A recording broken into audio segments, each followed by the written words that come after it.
Hi, good morning, Mark. Hey, Whitney. Good morning. Yeah, Thanks for thanks for having me. doing this.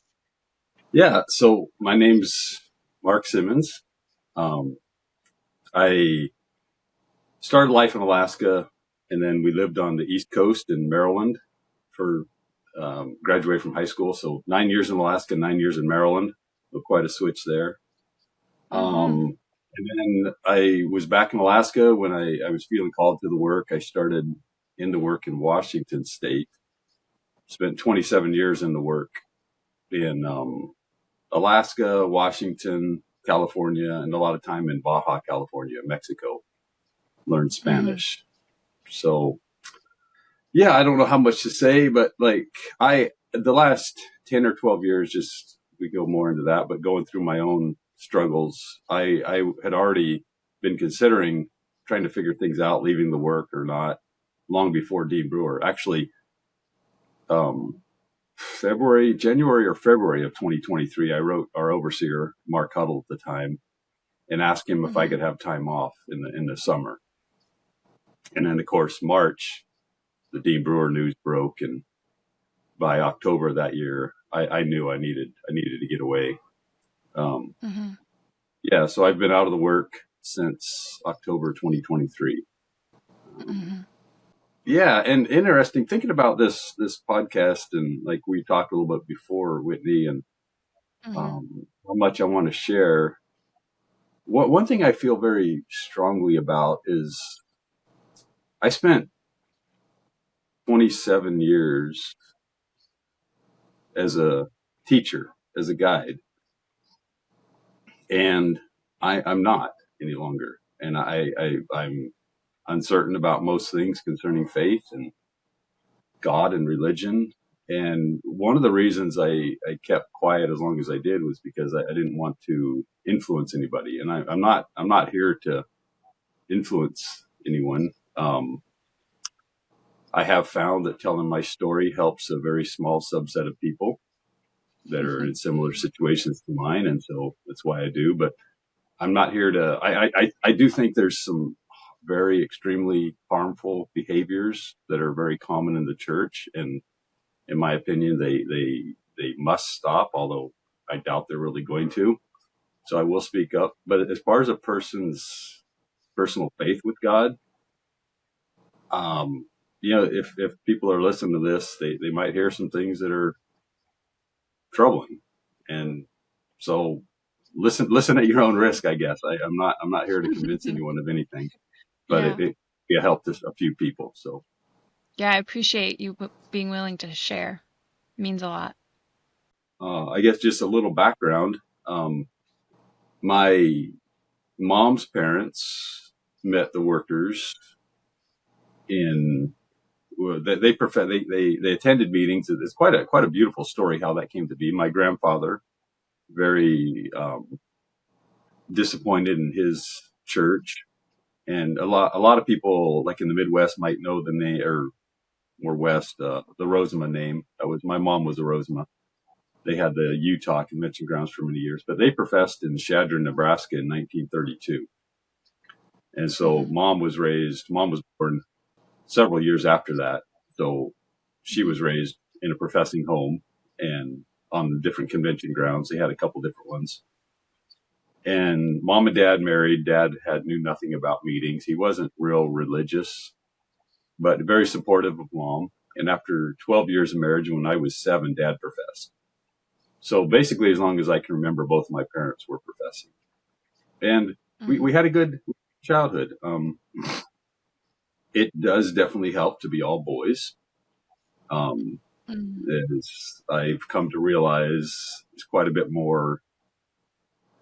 often quite a bit more traumatic impact on the women, the girls, than the boys. Mm-hmm. Although it wasn't absent totally. There were things. It definitely affects the boys as well, just not in as obvious ways. But we had a good childhood, and my parents, they didn't have the workers on a huge pedestal. We loved the workers, we respected the workers, but I don't feel like my parents installed worker worship in us. Mm-hmm. Um, And then, when I was 18, I felt a very clear call to the work. And it was, defining part of my life was the wrestling and struggling against that um, for 3 years. And finally, after 3 years, I couldn't resist it any longer. And Mm-hmm. I would tell that story often, and a fear of hell if I didn't submit to God's plan for my life, and I try to go back and sort all that out. And what of that was real, and what of it was just upbringing, what of it was basic human psychology, and I don't know. I'm Mm-hmm. satisfied today, considering that a very real experience. And I had 27 years in the work, and they were good years, especially I would say the first 15 years were beautiful. I was full of zeal, full of assurance, full of confidence, and I loved it. I made some beautiful connections, and I've been blessed since leaving the work that a number of beautiful people still deeply embedded in the fellowship have continued to reach out to me and show their care. I know not everybody's experience has been that way. I Mm-hmm. do find it difficult today because I'm in such a different place in so many ways than I was when I was preaching. It's a little awkward sometimes to keep in touch with people, but I had good years. I'm not bitter about the years in the work, and yet at the same time, I guess how do I say it? I say it this way that um, I use illustrations, and I came to know God in the fellowship, in the church. And I came to know God, and I helped other people get to know God. And I believe that today, on the days when I believe in God, because it's a day to day thing. Some Mm-hmm. days it seems very real, and other days it doesn't make a bit of sense. And Mm-hmm. there's lots of reasons for that. And again, but when the good days, it just seems to me like, yeah, we came across the fingernail, and we said we found the man. Mm-hmm. And our church is about God, and it teaches people about God, but it's an extremely extremely limited. And I'm not ragging on our church. I think Christianity is an extremely limited version of God. Mm-hmm. Any religion is Mm-hmm. extremely Yeah. limited. And so I just came to realize that it was a blessing to me, and it was time to move on. It had those 27 years, the 50 years in the church were a great blessing, but I couldn't go any further in the church, in the Mm-hmm. ministry. And so I had to step away. Um, and so I left the work for personal reasons. I didn't leave because of the Dean Brewer scandal. And yet at the same time, this whole idea of this being God's one true way, that there is absolutely no way you can deal with a scandal appropriately when you believe that. It's impossible. And I saw that Mm-hmm. early on. Like the only option here is to protect the system at all costs. And if and I think some of my fellow ministers, and I don't know, maybe they'll listen to this, and I think there's a number of my fellow ministers that are very sincere, caring people, and they want to do the right thing. Mm-hmm. You can only do so much when at the end of the day you have to protect the system. And there's no way I could participate in that any longer. Um, I said in about April, I began to say, I would sooner see the entire fellowship burn to the ground rather than see one victim go unhelped, because Mm-hmm. it's about people. It should be, but it just become, yeah. And so I am bitter. There is a bitterness when I realize that what I thought we were doing all those years turns out it's not what we were doing. I thought we were helping people. And turns out we were promoting a system. And if we could help people while promoting a system, that was a good thing. But we were promoting a system. And I think we've seen that the last year and a half. Mm-hmm. That's the bottom Yeah. line. So, yeah, I don't know. You got me started. That's good. It's true. It's very true. I don't know how much you're able to share about being interviewed by the FBI. I assume not very much. Yeah, the FBI, it's one of those things, Whitney, where I look back and, okay, so let me, how much do I say?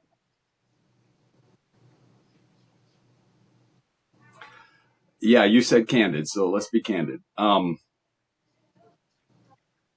There was a recording that was done of the Washington staff meeting when Daryl Doland announced that Mm-hmm. the Washington staff would not be adopting the professional crafted guidelines.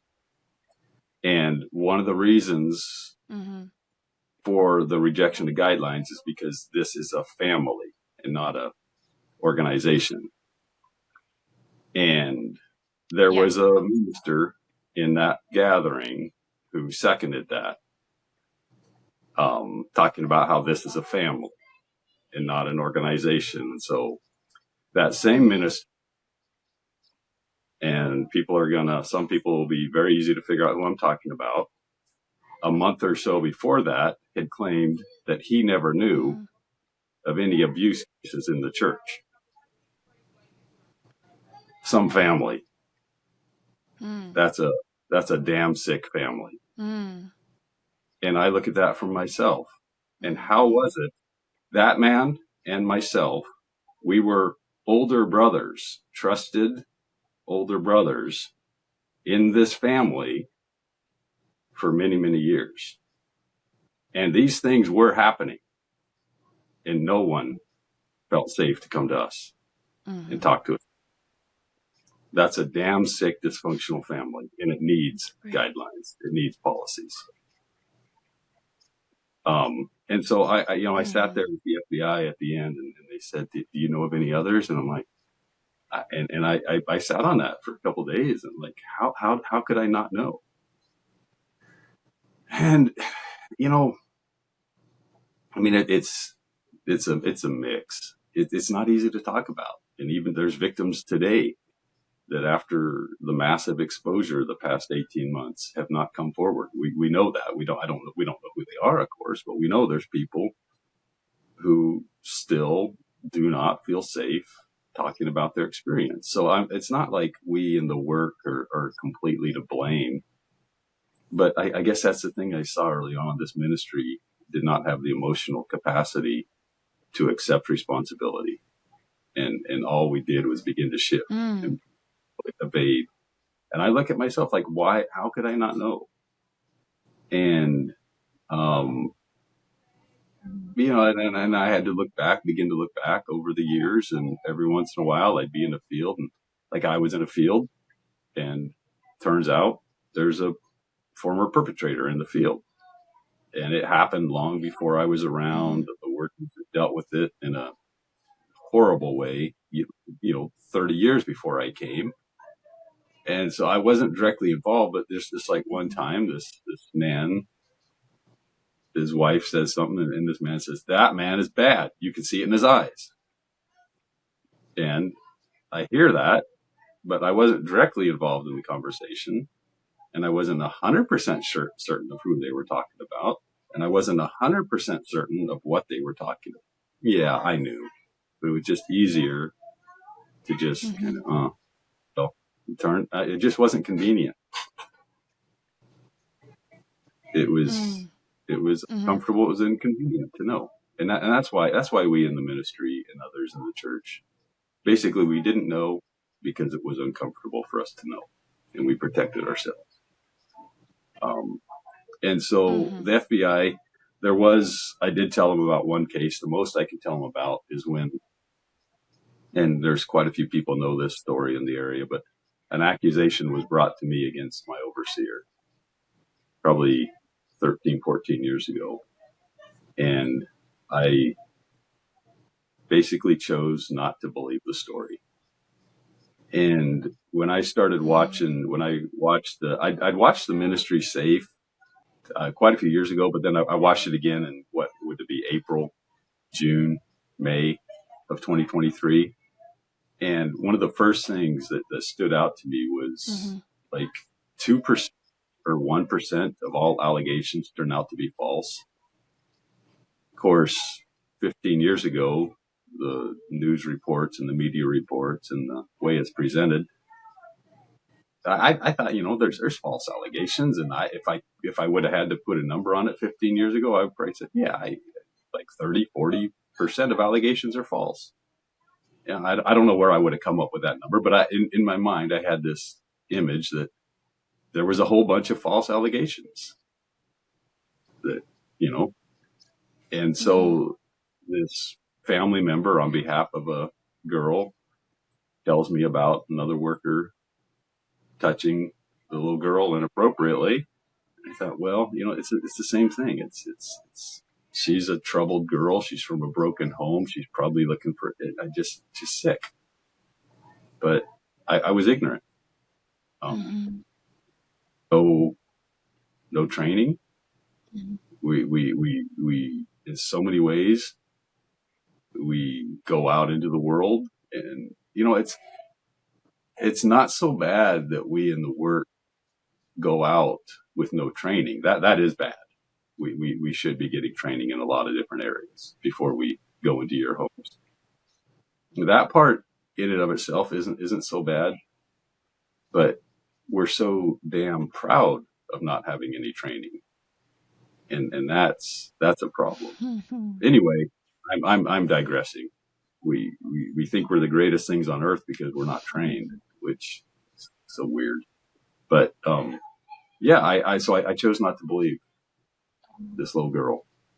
And the goodish news is I was able to reach back out to the family member and put myself at their disposal. And when the little girl, now young adult, was ready, she reached out to me. I didn't reach out to her. I put my name with the relative, and she's now in therapy, paid for by the state fund in that area. And every once in a while, I check in with her and see how she's doing, and she's making her way through life. So, yeah, I told the FBI a little bit about that, but it was interesting. The FBI, the agents that interviewed me are very only peripherally involved in the case. They haven't been very deeply involved. And it did, yeah. I guess I didn't have a whole lot of new information for them. Most of what I talked about, but several other people already knew about it, have reported it. So it felt a little anticlimactic. Yet it felt good at the same time. Like the only way these things are going to change is if thousands and thousands of little people do the little things they can. So it felt good. Yeah. Another little side issue with regarding the FBI, it also felt very futile in a way, because many of the problems in the church are not crimes on any books. Many of the crimes, what I now view as crimes that we commit, are not punishable by law. They're judgments.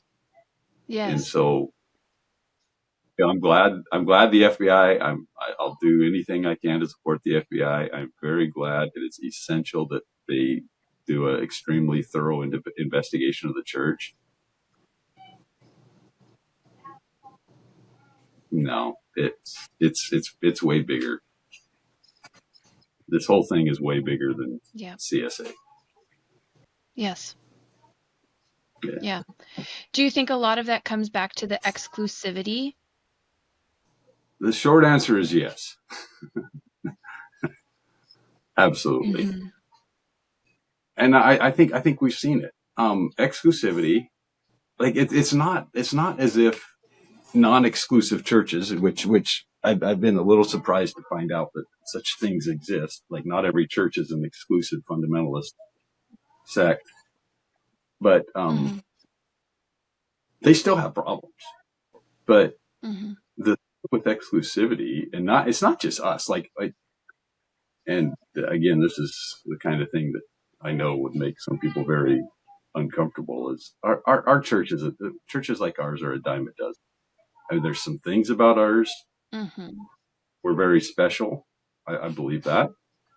Um, and like one of my little pet sayings has been like to try to tell people, you're not special. Well, actually, you were special, but so was everybody else. Like, yeah, there's some very special things Mm-hmm. about ship when it's working right, and there's like so much potential, and yet it Mm-hmm. went so wrong. So the thing about exclusivity is you can't when you have God's perfect way and God's true way, you can't change it. And I think we saw that. I think like Daryl Dolan's message, just I don't think they even realized it, but like just the reeking exclusivity. We can't adopt professional guidelines, professional policies because we're special. Like for Mm-hmm.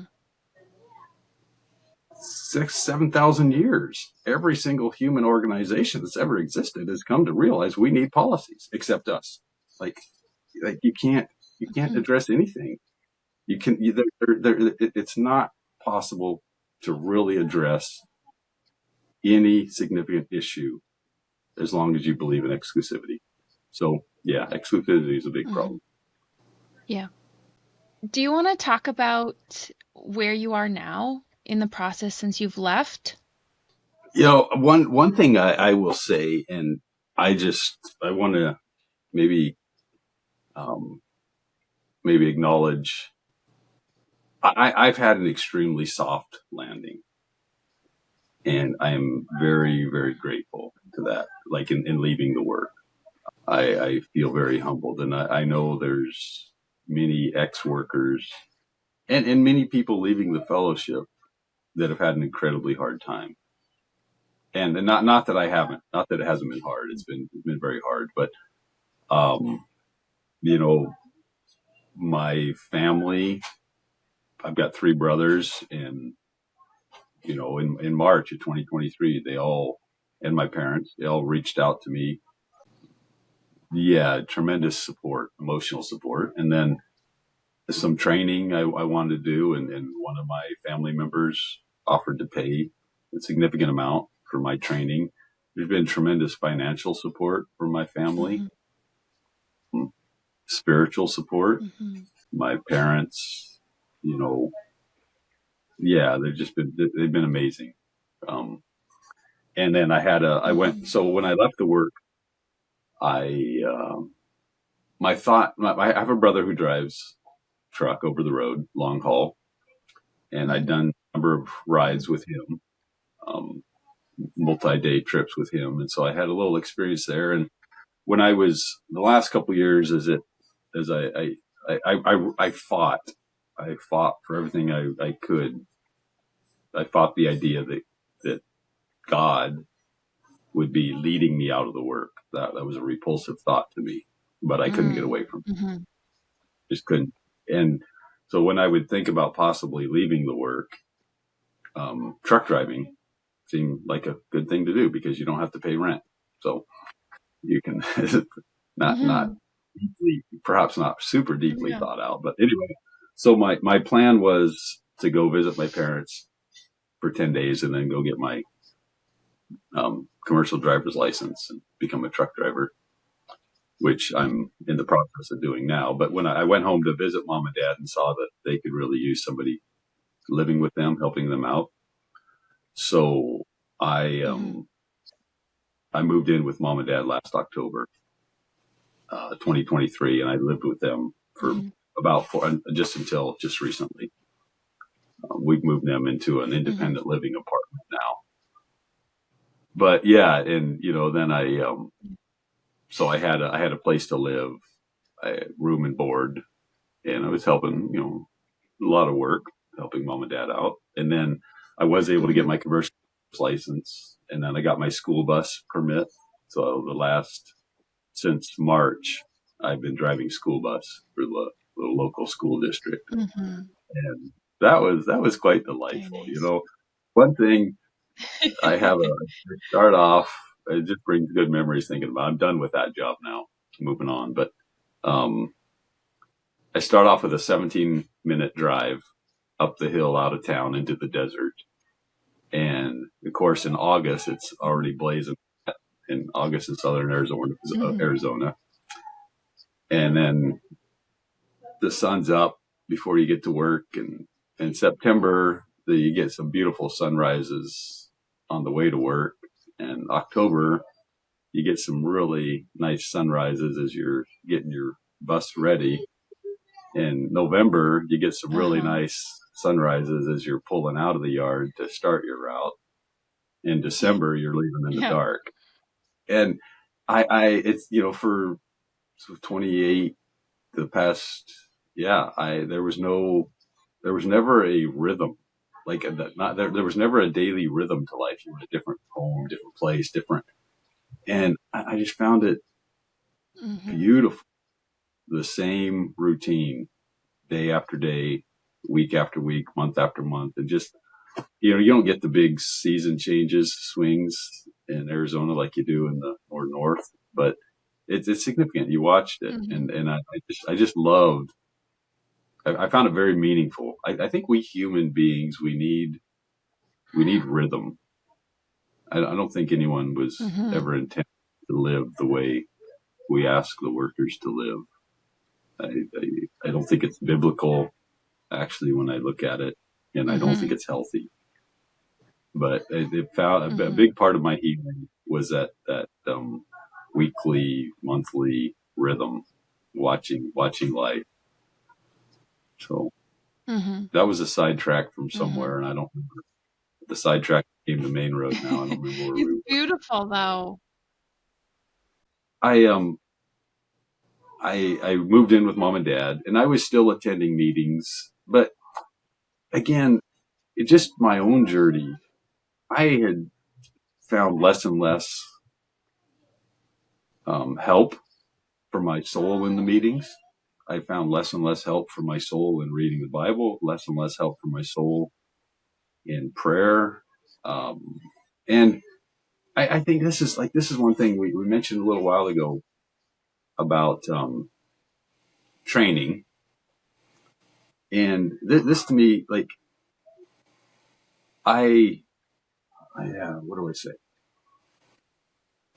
So the way I would when I would go to ask for help from several of the most highly respected ministers, workers in our church, from friends. Mm-hmm. What the way I would describe my experience was, physics, not a problem. Scientists say there's a big bang that created everything, and Genesis says, "Let there be light," Mm-hmm. and there was everything. I don't see a problem here. I don't see a problem with the Big Bang and God. There's Mm-hmm. pretty Mm-hmm.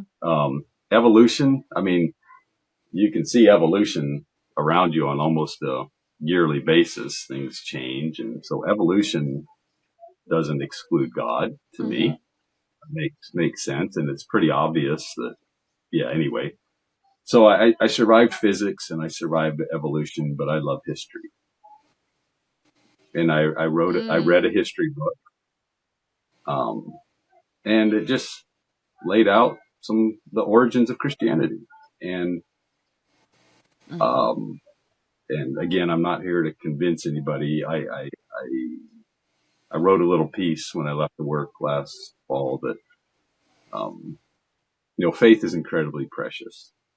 And if anyone watching this, if you have faith, um, in the way I always defined that in the past, um, cling to it. It's precious. I lost mine. Um, Mm.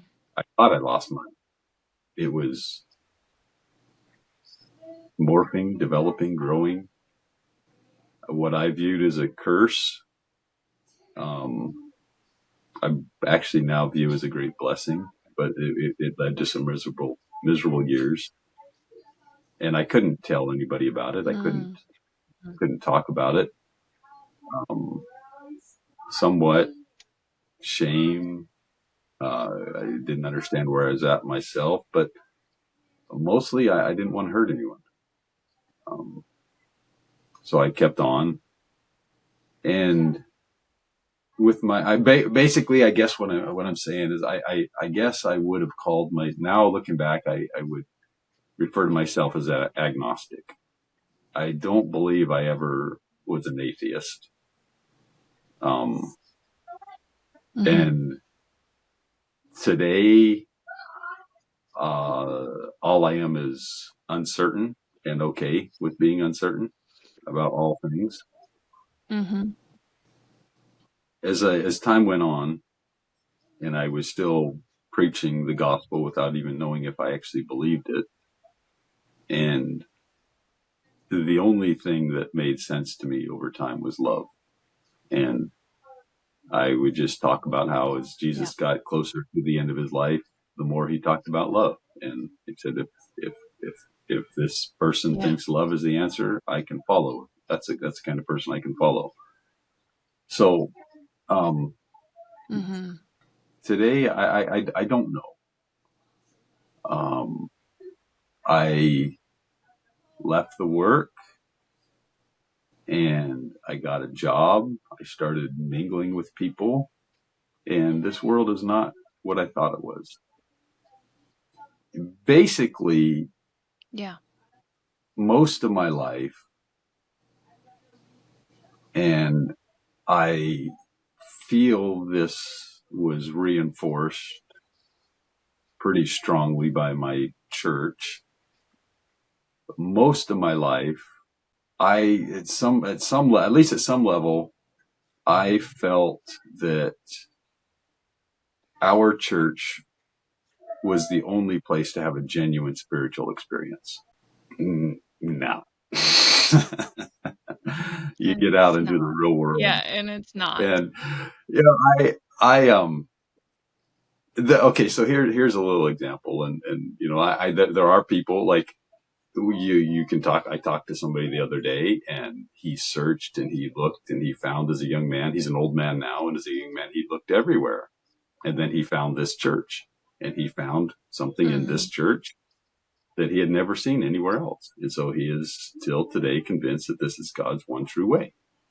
And I am perfectly fine with that if he would Mhm. add two little words: God's perfect way, God's one true way for me. It doesn't have to be God's one true way for everybody. It can't be. But Mm. um, the problem is we will listen to that man, and then we will say, see, whatever, I'll make up his name, Bob proves that this is God's one true way. And meanwhile, over here, there's like 10 people telling us, no, you guys Yes. got problems. We founded something. Like, no, they don't count. The only ones we listen to are the ones that confirm what we Yeah. believe.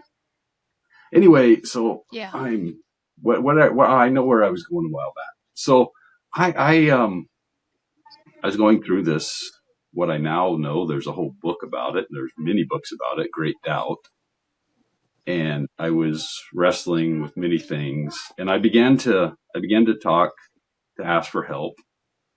Several overseers, friends, different ones, and as I would explain my wrestling, I got two pieces of advice. One was try harder, which basically meant like pray Mhm. more, and the other was endure. Mhm. Both of those are good advice in the proper situation, but um, they weren't very good advice for me.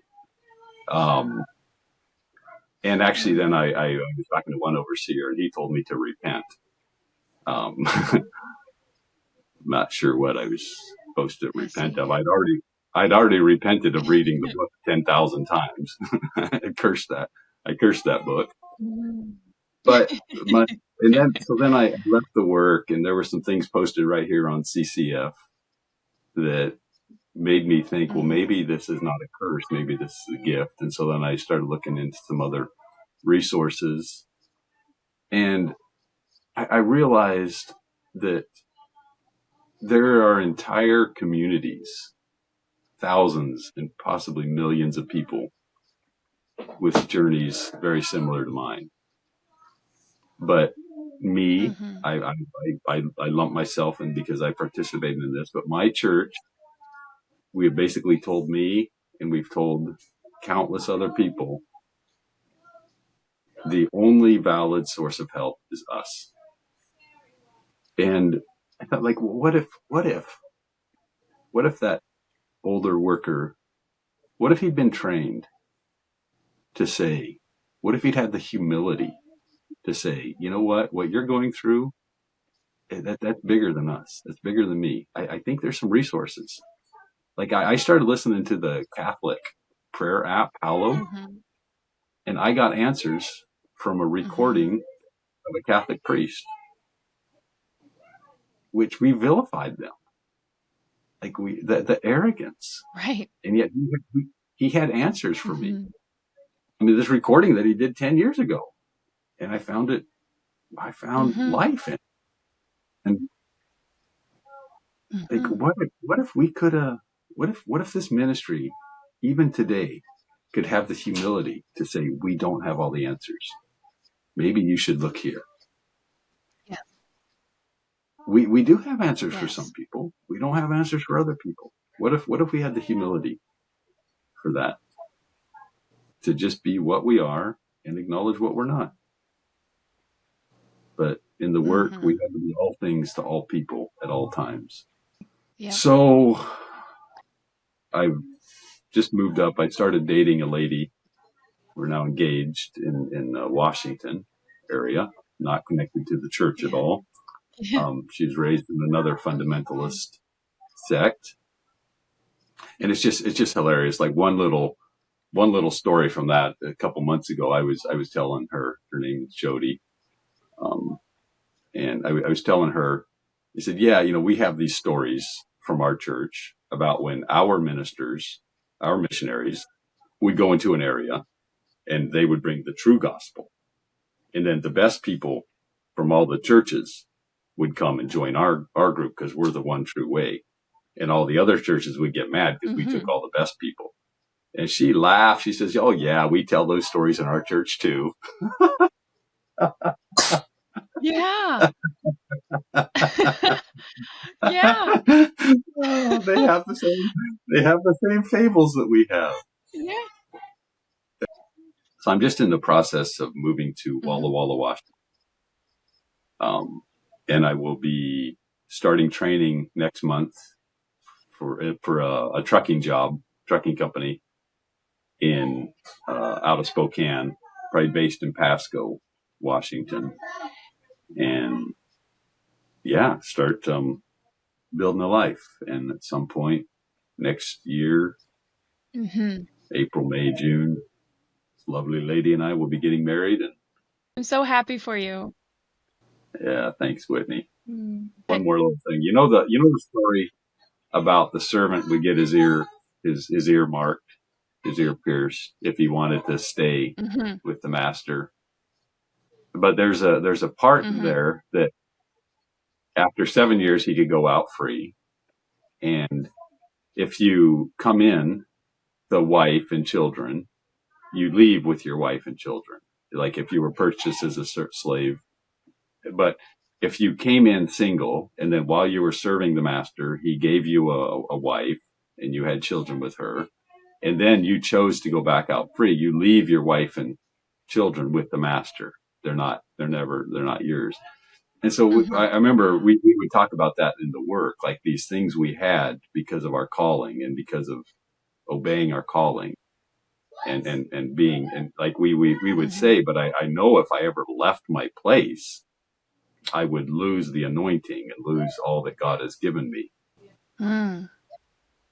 My love hasn't changed for people. So I think that's baloney. Right. Yeah. Yeah. Thanks a lot. Thank you so much, Mark. I appreciate you so much taking the time to share a bit of your story. Well, thanks for doing this. It's a beautiful thing for people to be able to tell their stories. Feels good. Yeah. And it's wonderful to listen to you. Yeah. Thank you. Be in touch.